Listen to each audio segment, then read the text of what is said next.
መጽሐፍ ቅዱሳችንን የኢሳይያስ መጽሐፍ ምዕራፍ 43 ላይ እናወጣለን።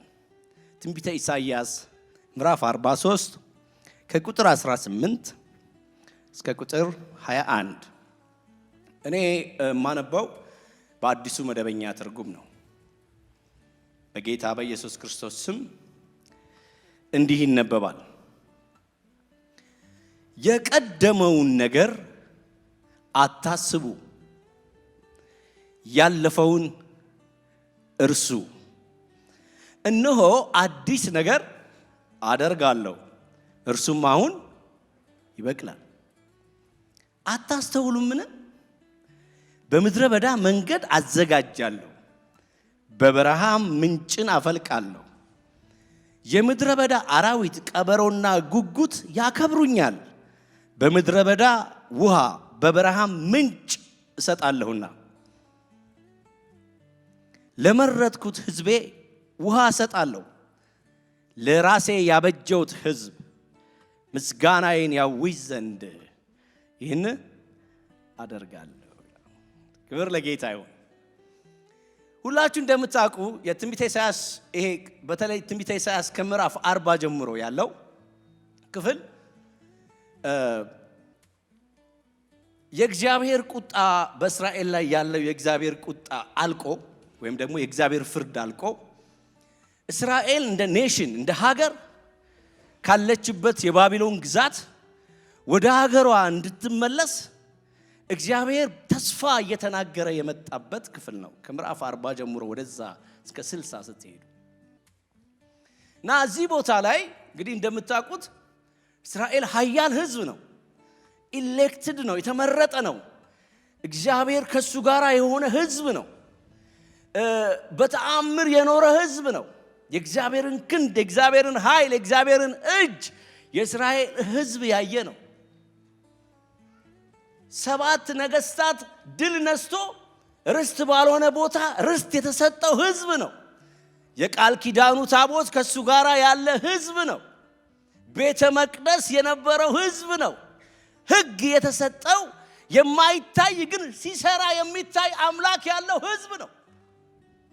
ነገር ግን እግዚአብሔር ራሱ በዘዳግም ላይ እንደተናገረው አሻርካችሁ ብታመልኩ እኔን እግዚአብሔርን አሻርካችሁ ብታመልኩ ከሌላ አማልክት ጋር ደርባችሁ ደባል አርጋችሁ ብታመልኩ ሕጌን ስርዓቴን ባትጠብቁ ለግዞት አሳልፌ እሰጣቸዋለሁ፣ በትናቸዋለሁ ባለው ቃል መሰረት እስራኤል ይህንን ቃል ስላላከበረች ባቢሎንን ወደ እስራኤል ልኳል።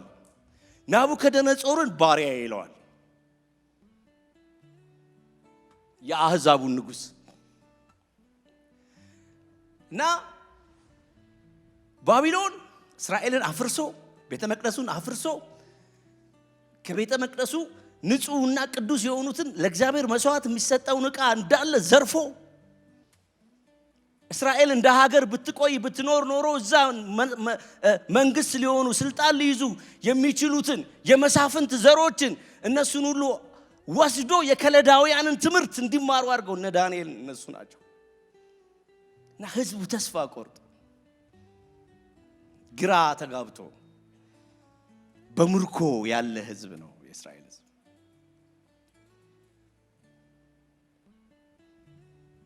ንጉሥ የሌለው ህዝብ ነው። አገሩ የፈረሰበት ህዝብ ነው።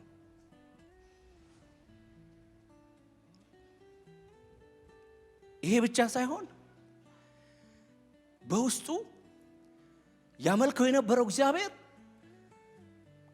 በሚያመልከው እግዚአብሔር ግራ የተጋባ ህዝብ ይጠይቃል።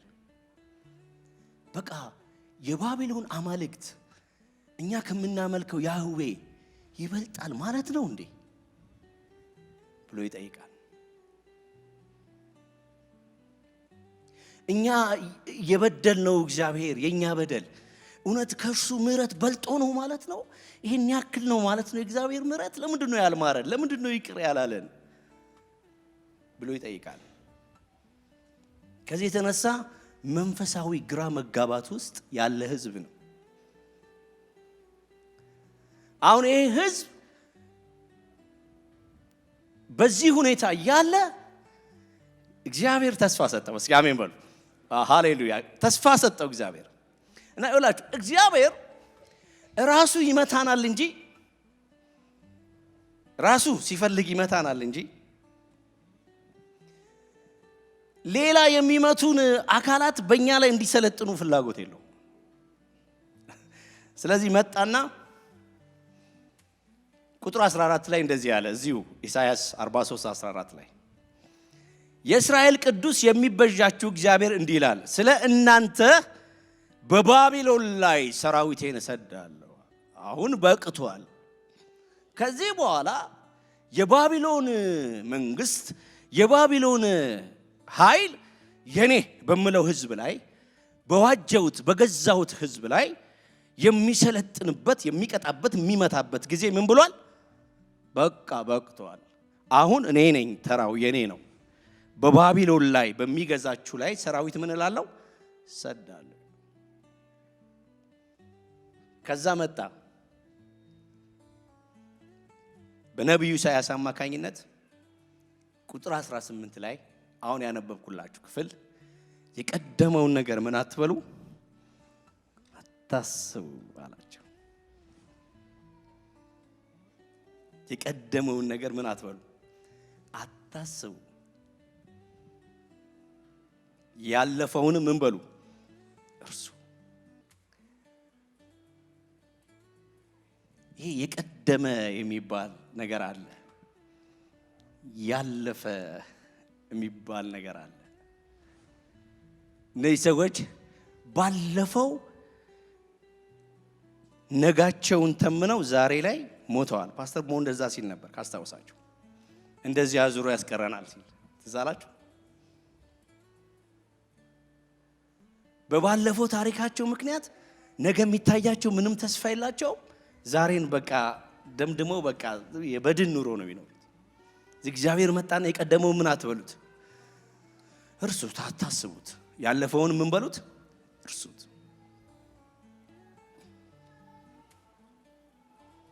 ያለፈውን መርሳት፣ የኋላውን መርሳት፣ የቀደመውን መርሳት፣ የቀደመውን ሽንፈት መርሳት፣ ያለፈውን ውድቀት መርሳት፣ ያለፈውን ድካም መርሳት፣ ያለፈውን መጠላት መርሳት፣ ያለፈውን ቁስል መርሳት። እርሱ እግዚአብሔር እንደዚህ የሚለው የቀደመው ምን በሉ እርሱ፣ አታስታውሱ፣ ያለፈውንም እርሱት። ወገኖቼ ያለፈውን ነገር መርሳት ካልቻልን ዛሬ ኑሮአችን አይደለም፣ በቃ ህይወታችን ተቆስሎ ያለው በባለፈው ነገር። ታስታውሱ እንደሆነ የዛሬ 2 ዓመት እኔ እዚህ ነበርኩኝ። የዛሬ 2 ዓመት ካስታውሳችሁ፣ ከዛ ሄድኩኝ እዚህ አገልግዬ። እዛ ሄጄ ሳገለግል እዛ ሄጄ ኑሮ ስኖር 2 ጊዜ የመኪና አደጋ ገጠመኝ። አንደኛው በቃ በሰላም ነው እየነዳው ያለሁት፣ መኪናዎች ከፊት አሉ፣ ብዙም ፍጥነት የለው። ከኋላ መጥቶ ወጣብኝ ማለት። ከዛ በኔ ምክንያት 5 መኪኖች አብረው ተጋጩ። የኔ ነው በጣም የተጎዳው እና እግዚአብሔር አተረፈኝ። ከዛ በኋላ ከኋላ ስለተገጨው መኪና ስነዳ ከኋላ የሚመጣ መኪና አለ የለም እያልኩ ነው ምነዳው። የኋላዬን ዝም ብዬ ያለው ለምን ከኋላ ተገጭቼ ነበር። ጩኸቱ ራሱ እስከ ቅርብ ጊዜ ድረስ ጆሮዬ ላይ ነበር የሚለው። አሁን ይሄኛው መኪና እየነዳው አያለው ወደ ኋላ፣ በዚህ ወደ ኋላ በሚያሳየው መስታወት ወደ ኋላ ሰው እያየ ወደፊት መንዳት አይችልም። ይችላል? አይችልም። ግን የኋላው መርሳት አቅቶኛል እኔ። ለምን? ከኋላ ተገጭቼ ነበር እና በኋላ መስታወት እያየሁኝ ወደፊት እየነዳው ወደ ኋላ እንዴ ይሄ መኪና ላይ ሊወጣ ነው እንዴ? ወደፊት እኮ ነው የምነዳው፣ መኪና እየነዳው ሌላ መኪና ነው የምላችሁ። ያኛው በቃ ቶታል ሆኗል። የኋላውን እያየው እንደዚህ የኋላውን እያሰብኩኝ መጣብኝ ላይ ሊወጣ ነው እያልኩኝ የፊቱ ላይ ደርሼበታለሁ። ከዛ የፊቱን እንዳልገጨው ብዬ ከጎን ያለውን ሳላይ ወደ ጎን ስመጣ ያኛውን መታውት። የኋላውን እያየው የኋላውን መርሳት ሲገባኝ ገብቷቸዋል። የሰው መንገድ ላይ ገባው። የሰውየውን ጎዳና አበላሸውበት። ሰውየውን እንደገና እዛ ጋር መታወት። የኋላ ካረሳ ትገጫለህ። የምትገጨው ደግሞ በሰላም የሚሄድን ሰው፣ መስመሩን ጠብቆ የሚሄድን ሰው። ብዙ ሰዎች ገጭተናል። ገብቷቸዋል። ከኋላ የሆነ ሰውዬ ጠልቶን ነበር። ከኋላ የሆነ ሰውዬ ሰድቦን ነበር። ከኋላ የሆነ ሰውዬ መቶን ነበር። ስለዚህ ከኋላ የሆነ ሰውዬ መቶን ምንም የማያገባውን ሰውዬ እዚህ ጋር እየመታ ነው በጎን። ለምን? ከኋላ ያለው መርሳት ስላልቻለ። አሁን እግዚአብሔር በዚህ ቃል መሰረት እያለን ያለው በዚህ በአዲሱ ዓመት መግቢያ መባቻ ላይ ሆነን እያለን ያለው ምንድነው? የኋላው ምን በሉ እርሱ፣ ቀደመውን እርሱ። ቀደመውን ካረሳን ወደፊት መሄድ አንችልም።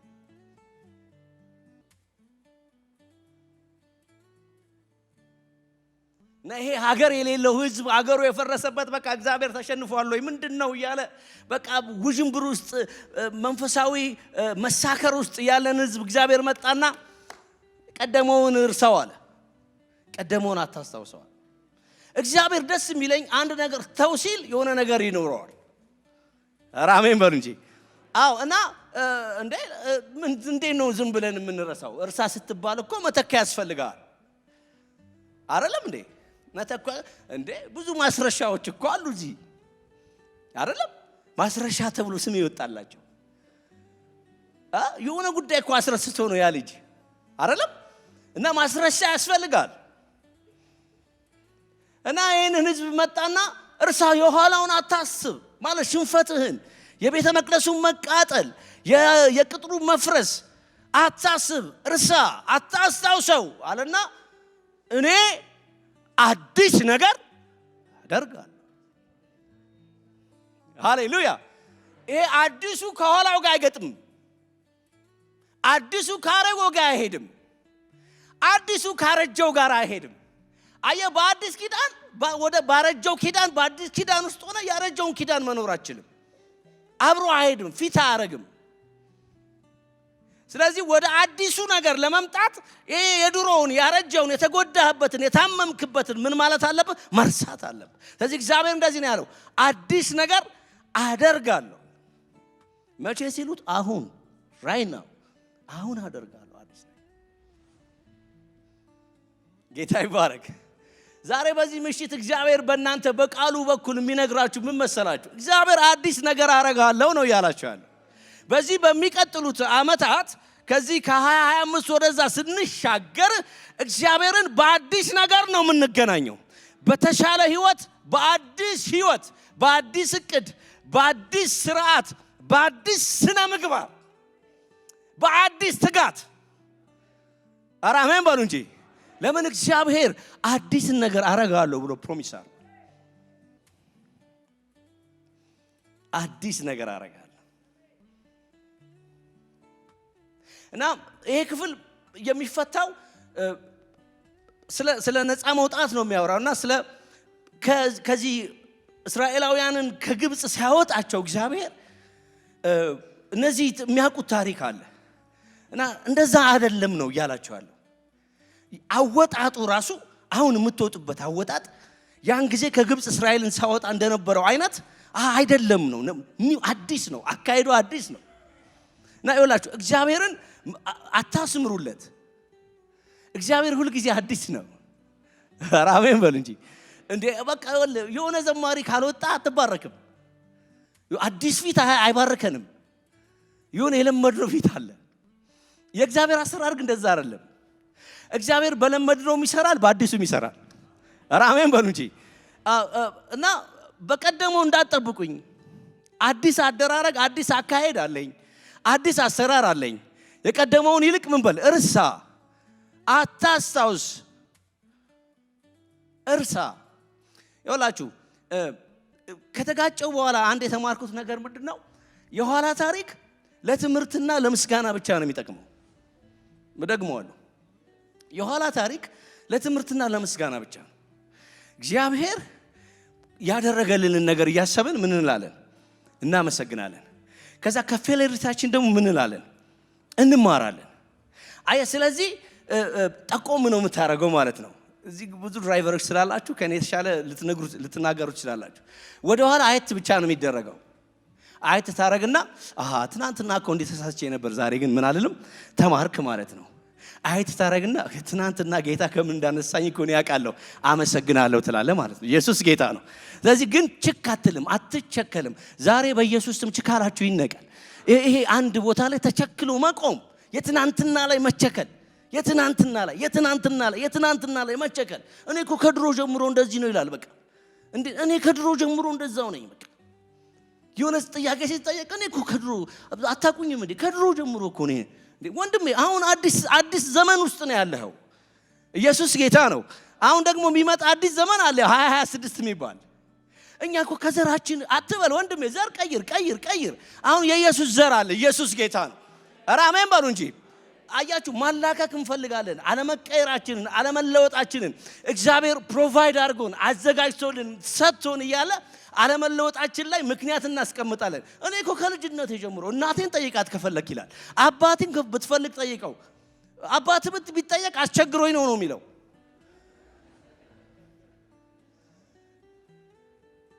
ይሄ ምንድነው? ችካል እለዋለሁ እኔ በእኔ ቋንቋ መቸከል ነው። እዛ የድሮ ነገር ላይ ገብቷችኋል?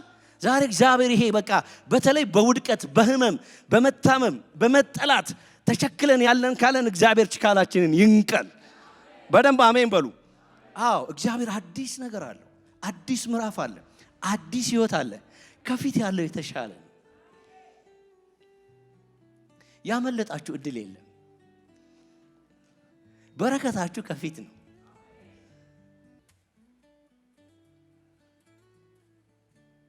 ከፊት ለፊቴ ገበታን አዘጋጀህ ነው የሚለው። ከኋላ አይልም። ገበታ ያለው ከፊት ነው። ከፊት ባለው ገበታ ግን ለመደሰት ትናንትናን ካረሳ አይሆንም። ፀሐይ ድሮ ቀረም ይላል ወይ? ድሮ ፀሐይ እኮ እንዴት እንደሚሞቅ ይላል። ገብቷችኋል? አይደለም። እግዚአብሔር ግን ዛሬ በዚህ ምሽት አዲስ ነገር ለእናንተ አለ። ኢየሱስ ጌታ ነው። ኢየሱስ ጌታ ነው። እና አዲስ ነገር አለኝ ሲል አታስተውሉ? ምን አታውቁም ወይ ማለት? እኔ እኮ ራሴን አሳይቻለሁ፣ ራሴን እኮ አሳውቄያለሁ። አታስተውሉም ወይ? ራሴን እኮ አሳይቻለሁ እኔ እግዚአብሔር። እንዴት አታስተውሉም? እኔ እኮ አዲስ ነገር በማድረግ እኮ የምታወቅ ነኝ። እንዴት አታስተውሉም? በምድረ በዳ እኮ መንገድ አዘጋጅቻለሁ። ገብቷችኋል? በቃ በጣም ኢምፖሲብል በቃ አይሆንም በሚባል ሁኔታ ውስጥ እኔ እኮ ሰርቻለሁ። በምድረ በዳ እኮ መንገድ አዘጋጅቻለሁ።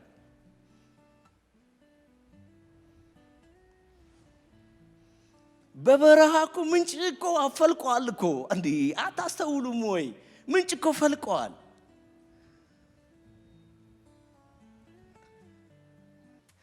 እናንተ አታስተውሉም ወይ?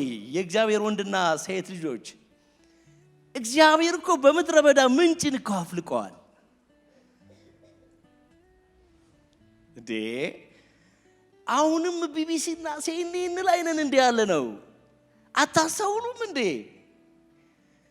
አሁንም ጠዋትና ማታ ከዋይት ሃውስ የሚመጣውን ዜና እያዳመጥን ነው እንዴ? አታስተውሉም ወይ? እግዚአብሔር እኮ በበረሃ ምንጭን አፍልቋል። እግዚአብሔራችን እኮ እንደዚህ እኮ ነው። አትረዱም እንዴ? በምድረ በዳ እኮ ኮንስትራክሽን በሌለበት መንገድ እኮ አዘጋጅቷል።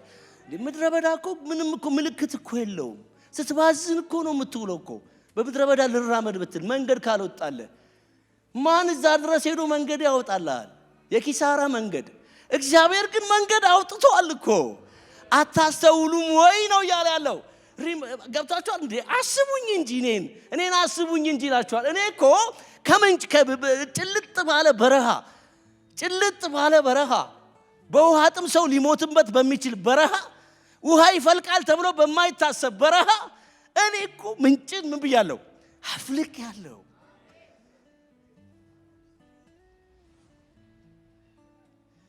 እኔ የሚቀጥለውን ዓመት በዚህ መረዳት ነው ምገባው። በዚህ እግዚአብሔር በማይቻል ሁኔታ ውስጥ ይችላል ብዬ ነው ምገባው። አራማም ባል እንጂ እግዚአብሔር በማይቻል ሁኔታ ውስጥ እንዴ አሁንማ ይሄንን ቃል እያጠናሁ እያለ ዝም ብዬ እግዚአብሔር የሰራቸውን ነገር ዝም ብዬ ማሰብ ጀመርኩ። እንዴ ከጭንቅላት በላይ ነው፣ ከጭንቅላት በላይ ነው። አንዳንዴ ተጨነቁ ሲለን ነው እንጂ እኮ የ90 ዓመት ሴትዮ ወለደች ይላል። እውነት እኮ ነው የምላችሁ እኮ አሁን ከዛ በላይ ነው እንደኛ ችግር። አሁን እኛ እያስጨነቀን ያለው ሪሊ ከዛ በላይ ነው። ኧረ አይደለም። እግዚአብሔር እኮ የማይቻልን ነገር እኮ የሚችል ነው። ኢየሱስ ጌታ ነው። ስለዚህ አስተውሉ ይላል። አዲስ ነገር አረጋለሁ ስል ራሴን አሳይቻለሁ፣ አስመስክሬያለሁ። በታሪክ ውስጥ እኔ ቻይ ነኝ፣ በታሪክ ውስጥ እኔ የምችል ነኝ ብሏል። ሃሌሉያ! ክብር ለኢየሱስ ይሁን።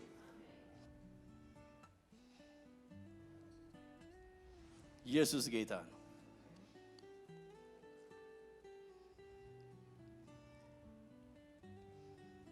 አዲስ ተስፋ እንድንይዝ ያስፈልጋል። እግዚአብሔር በልዩ መንገድ ሊመጣ እንደሚችል መረዳት አለብን። ሁሌ አንድ መንገድ አይደለም ያለው። ሁሉ ጊዜ አንድ መንገድ አይደለም ያለው። ኢየሱስ ጌታ ነው። ሃሌሉያ!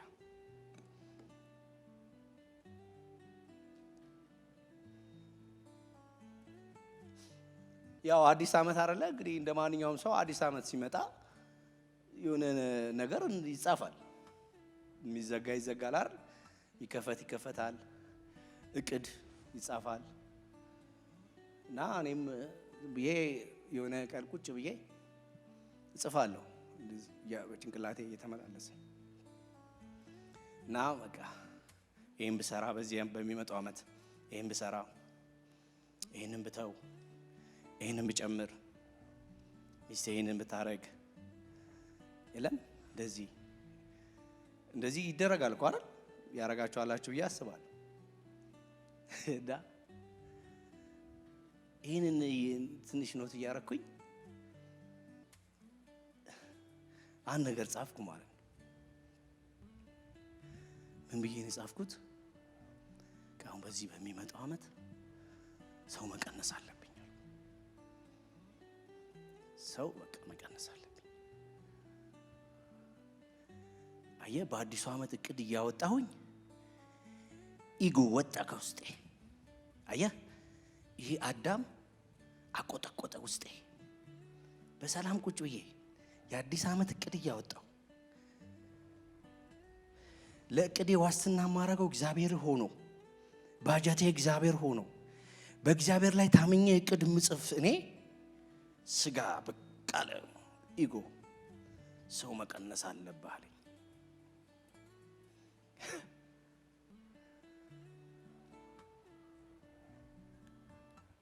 እግዚአብሔርን በጣም ነው የምወደው። ለራሴ ጥሎኝ አያውቅም። እኔ ራሴ ከሰይጣን የባስኩ ነኝ። የኔ ፈቃድ ከሰይጣን የባሰ ነው። የሚገርማችሁ ማስበው እንዲህ ስጋ ፈቃድ የስጋ አስተሳሰቤ ብዙ ጊዜ ይጎዳኛል። እግዚአብሔር ግን ረዳቴ ነው። ለፈቃዴ ጥሎኝ አያውቅም።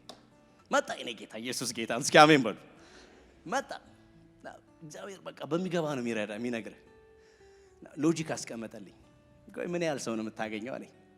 ለመሆኑ እንደው ምን ያህል ሰው ይሄን ያህል እንደው ሰው ለመቀነስ ያሰብከው እንደው ምን ያህል ሰው እንደው ምን ያህል ሰው በዝቶብህ ነው? ቁጭ ብዬ ሳስበው ተከታታይ በደውላቸው ሰዎች 2-3 ቢሆኑ ነው።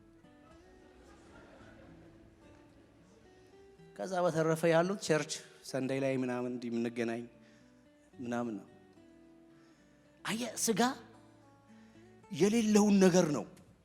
ምንም እኮ የሌለ በአየር ላይ ማለት ነው። እንዲህ እኮ በቃ ሰው እኮ በዝቶ በጣም ሰው በዝቶብህ ከቤተሰብ ጋር ጊዜ አሳጥቶ ከአገልግሎት ጋር ጊዜ አሳጥቶ ምናምን ቢሆን እኮ እሺ ገባ። እሱ ትክክልም ባይሆን አትሊስት የሆነ የለም ኮምፕሮማይዝ ታደርጋለህ። ይሄ እኮ የለም እኮ እውነቴን እኮ ነው የምላቸው። ሳምሪ ያለች ሚስቴ 2-3 ሰዎች ናቸው በቃ በሳምንት ውስጥ ቢያንስ 2-3 ደጋግሜ የምደውላቸው። ከዛ ውጪ ሌላ ሰው የለም። አንድ በዚህ ያስረዳኝ በግማሽ አስተነፈሰኝ። ከዛ ጎዳናዬን ደሞ አሳየኝ። በስማ አለቀስኩ። ለምን? ክርስቶስ ኢየሱስን እንደግል አዳኜ አድርጌ ከተቀበልኩበት ጊዜ ጀምሮ ለኔ እዚህ ጋር መቆም የብዙ ሰዎች እጅ አለበት፣ የብዙ ሰዎች እርዳታ አለበት፣ የብዙ ሰዎች እገዛ አለበት፣ የብዙ ሰዎች ጸሎት አለበት፣ የብዙ ሰዎች አይዞባይነት አለበት። እነሱ ነው ቀንስ የሚለኝ ስጋ በሰይጣን አላላከክም። እኔ ስጋዬ ኢጎዬ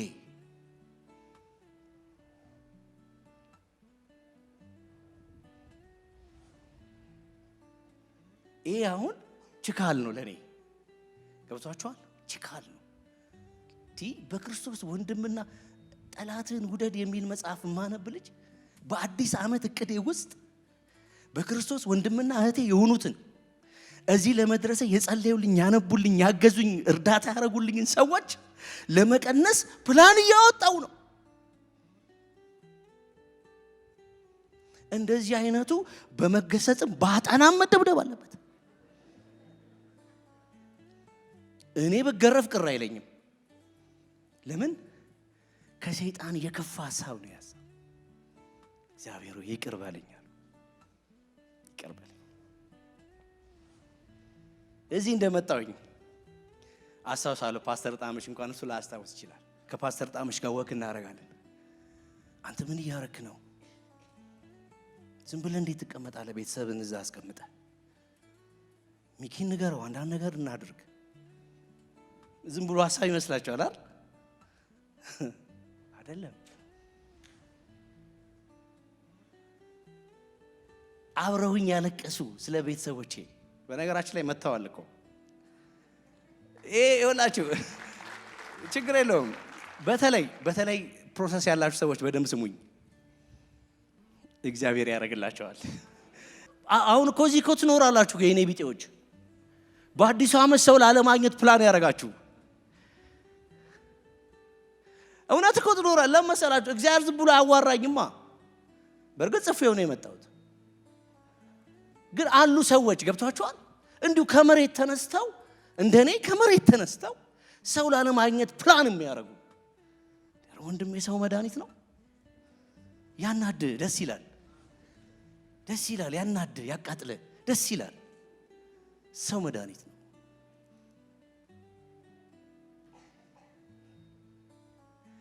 አንዳንዱ ቤተክርስቲያን ላለማገልገል ነው ፕላን የሚያደርገው። በቃ እኔ አሁን ጥጌ ላይ እዛች ጋር እቀመጣለሁ፣ እንትን አለ ወጣል። እንትን እኮ ነው፣ ከጉዳት እኮ ነው። ገብቷቸዋል። ይሄ እኮ የትናንትና እኮ ጠባሳ እኮ ነው። እኔ አሁን እየፈረድኩባቸው እኮ አይደለም፣ የትናንትና እኮ ጠባሳ ነው። እሱን እኮ ነው ጌታ አሁን እርሱት እያለን ያለው። ለምን አዲስ ነገር እኮ ሊያደርግ ነው ጌታ። አሜን በሉ እንጂ። አዎ፣ ግን መጥፎ ነገሩ ምንድነው? እንደ እግዚአብሔር ፈቃድ ያልሆነ እንደ እግዚአብሔር ቃል ያልሆነ ሐሳብ እያሰብን በሐሳቡ በጣም ነው ኢንተርቴን የምናደርገው። ደስ ብሎ የሆነ ነገር ግኝት ያገኘን ነው የሚመስለው። የሆነ ነገር ተመራምረን ለሕዝብ የሚጠቅም የሆነ ነገር ያገኘን ነው የሚመስለው። ትክክል ያልሆነ ሐሳብ እያሰብን ማለት ጭንቅላታችን ትክክል ያልሆነ ሐሳብ ሜዲቴት እያደረገ ግን ውስጣችን ደስ። ይሄ እኮ ነው ክፉ እኮ። እንዴት ሰው መጥፎ ነገር እያሰበ በውስጡ ይደሰታል?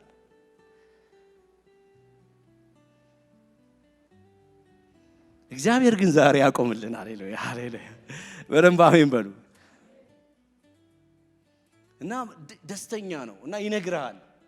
ዛሬ ቸርች አላየው ምናምን ስትለው እኔ እኮ በቃ መጣው ጫፋው ላይ ቁጭ እላለሁ ተካፍዬ ላጥብ አንድ ህብረት ምናምን ሰው ሰላም አትልም ምናምን እንደዚህ እኔ አያችሁ እዚህ ውስጥ ፕራይድ አለ። ትክክል ካልሆነ ነገር ይወዳ ፕራይድ አለ ውስጥ ኩራት አለ፣ በጣም ትዕቢት አለ። እና በቃ እየወደቅክ ነው ማለት ነው። እንደዚህ እያሰብክ ከመጣ ለምን ትዕቢት ውድቀትን ትቀድማለች ስለሚል መጽሐፍ ቅዱስ። እኔ እኮ እግዚአብሔር ከውድቀት እኮ ነው ያዳነኝ። ራሜን በሉ እንጂ ደግሞ እኮ እቅዴ ላይ እኮ አገልግሎት አለበት። እግዚአብሔርን በቃ በጽናት በትጋት አይሆንም። አብሮ አይድማ ሰው ቀንሳለሁ እያልክ እንዴት አገለግላለሁ ትላለህ? ማንን ነው የምታገለግለው?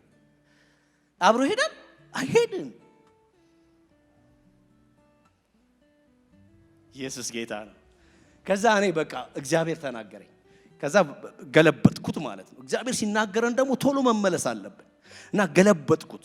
እንዴት ነው የገለበጥኩትኝ? ኦኬ ሰው አላገኝም ነበር አይደል ያልኩት። አሁን አክሰስ አበል ሆናለሁ ለሁሉም። እኔ ለሚፈልገኝ ለማንኛውም አገልጋይ አይደለሁ። አንዳንዴ እዘምራለሁ አይደለ? ሰርግ ላይ እዘምራለሁ፣ ልደት ላይ እዘምራለሁ፣ ለቅሶ ላይ እዘምራለሁ፣ ሽኝት ላይ ፍቺ ላይ ብቻ ነው የማልዘምረው። በቃ ምንም ላይ እዘምራለሁ። ኢየሱስ ጌታ ነው። የምስጋና ፕሮግራም እቤት ተገዛ፣ እቤት ተሸጠ፣ ምንም ይሁን ብቻ ሰዎች የኔን ነገር ከፈለጉ አክሰሰብል ነኝ። በቃ አንቨርሰሪ ቢሆን ምን ቢሆን ገብታችኋል። እንደዚህ ነው። አላገኝም ብዬ የነበረውን እግዚአብሔር ወደዚህ ነው እንድለውጥ የፈለገው። የበለጠ ልብ ክፍት መሆን፣ የበለጠ ፓሽን፣ ይሄ በክርስቶስ ያለው ሰውን የመውደድና ከሰው ጋር አብሮ የማዋል መንፈስ። ትልልቆች እየናቁት ማለት ነው። ትልልቆች ያሸሞሩት እንደ ነብይ ነኝ ይላል ከሰካራም ጋር እየዋለ እሷም ቢያቃት እያሉት እያወቀ ደግሞ አክሰስ በቃ ይገኝ ነበር።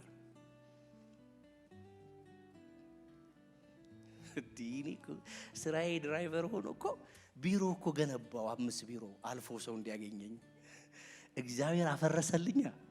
ኢየሱስ ያድናል።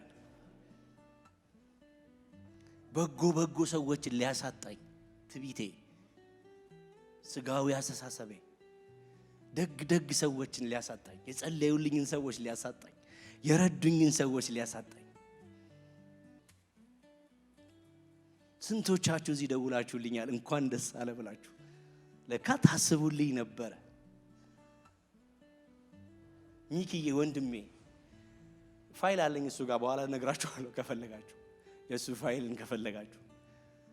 አብሮኝ እያለቀሰ በእውነት ነው እኮ የምላችሁ።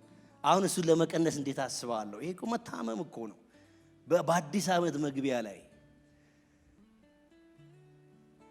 ልበቅኖች ያርገን። አሜን በሉ። ኧረ አሜን በሉ። ግዴላችሁም አሜን በሉ። ይኸውላችሁ በሚቀጥለው ዓመት የምንባረከው በሰው ነው። አጠገባችን ባሉ ሰዎች ነው የምንባረከው። አጠገባልን ባሉ ሰዎች ነው የምንጎበኘው። አጠገባችን ባሉ ሰዎች ነው የምንጠየቀው። አጠገባችን ባሉ ሰዎች ነው ጸሎት የሚደረግልን። ይሄ በረከታችን ነው። ሃሌሉያ። እና ይሄ የክርስቶስ ቤተሰብ በቃ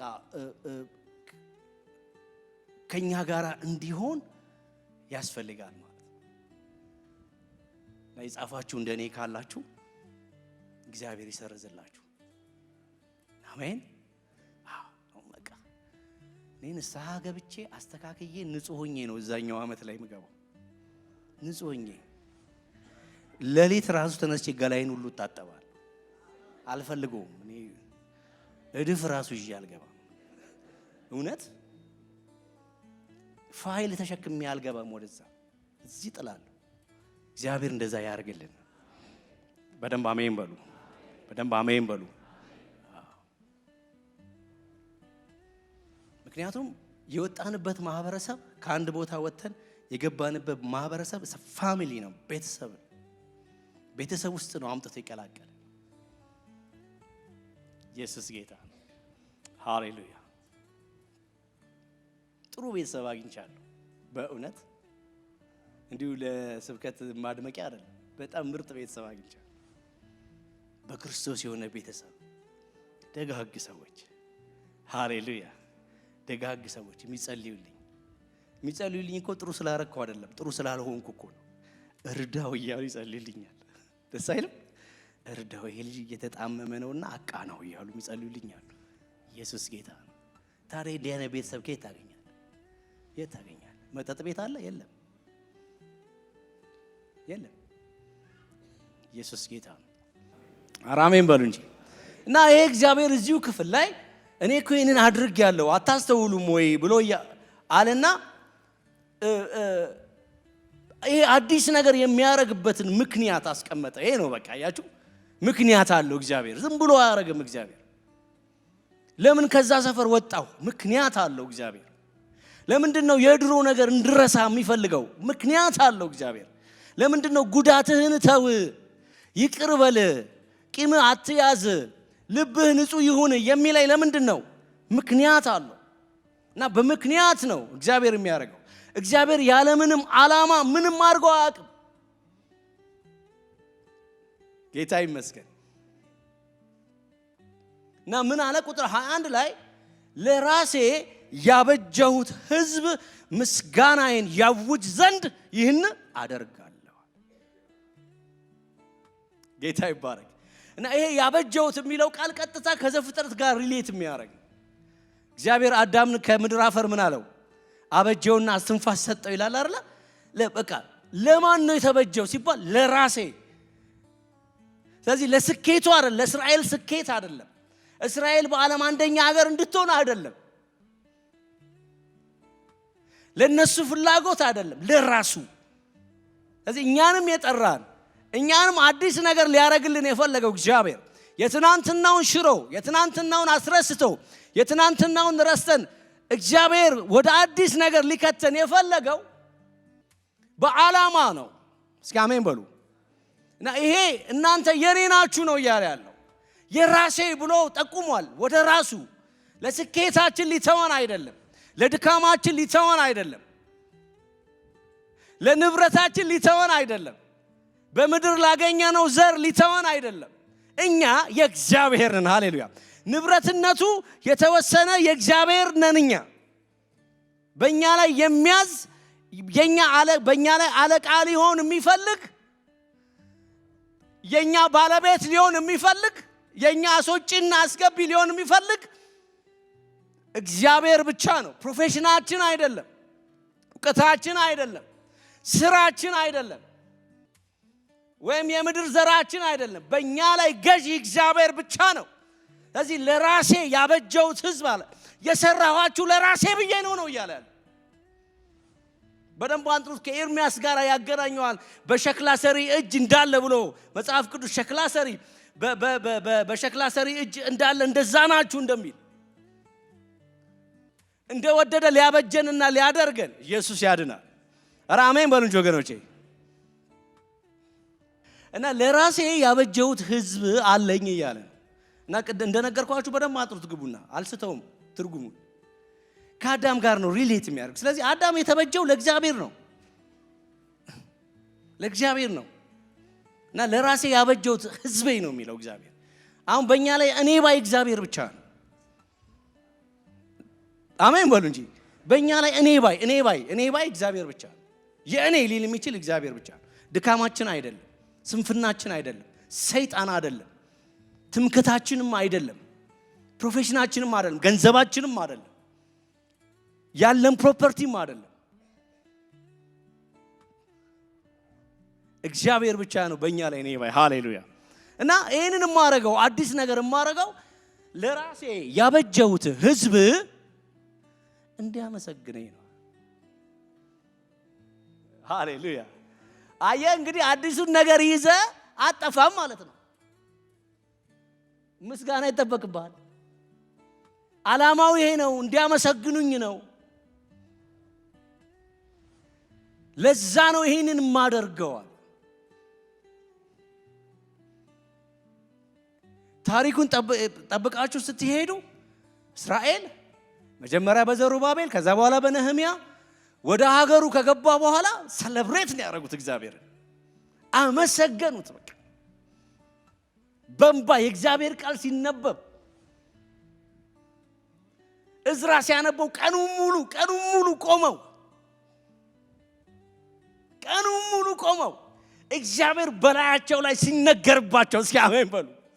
ይሄ በቃ በባቢሎን ትምህርትና በባቢሎን አሰራር በቃ ደክሞ የነበረ ሕዝብ እግዚአብሔር ጊዜ ሲያመጣለትና በሕይወቱ አዲስ ነገር ሲሆን በላዩ ላይ እንደገና የእግዚአብሔር ሕግ ታወጀ። ኢየሱስ ጌታ ነው። እና ምስጋናውን ሲያስቀምጥ እንዲያውጁ ነው ያለው። ፕሮክሌም እንዲያደርጉ ገባችሁ?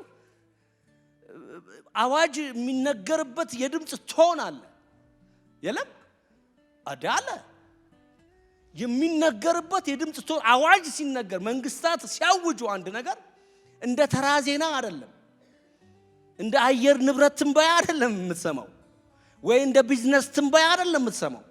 ለምን? አዋጅ ነው። አሁን ከመንግስት የሚወጣ አዋጅ ነው። ጮክ ይላል ሰውየው ሲናገር። ለምን? አዋጅ ነው። ከፊት ድብልቅልቅ የሚል ሙዚቃ አለ አይደለም? አዋጅ ነው። በእኛ ሀገር እንኳን በድሮ ታሪክ የሚመታ አታሟል። በቃ ያ ሲደለቅ ንጉሱ አንድ ነገር ሊል ነው ማለት ነው። ስለዚህ ምስጋናውን በዚህ መንፈስ ዝም ብለህ በቃ ቆመ እንደ ምንድነው የሚባለው ይሄ እንደ አርምሞ አይደለም የምትለው ማለት ነው። አዋጅ ስለሚል ምስጋናውን ምን እንዲሉልኝ እንዲያውጁልኝ። ኢየሱስ ጌታ። በዚህ ምሽት አሁን ከጥቂት ሰዓታት በኋላ ወደ አዲሱ ዓመት በምንገባበት በዚህ እላቂ ምሽት ላይ የእግዚአብሔር ምስጋና እንዲታወጅ ይፈልጋል።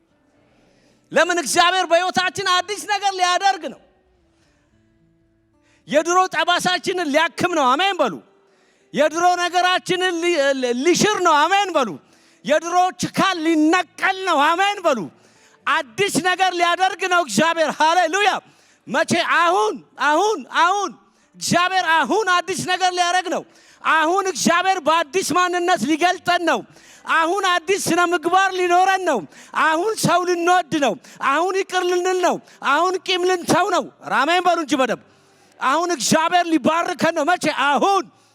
እስከ ዛሬ ተለማምደ ነው የማናቀው እግዚአብሔር ባላሰመርንበት መንገድ ሊገናኘን ነው። ለምን? ምስጋናውን እንድናውጅለት ምስጋና። ኢየሱስ ጌታ ነው።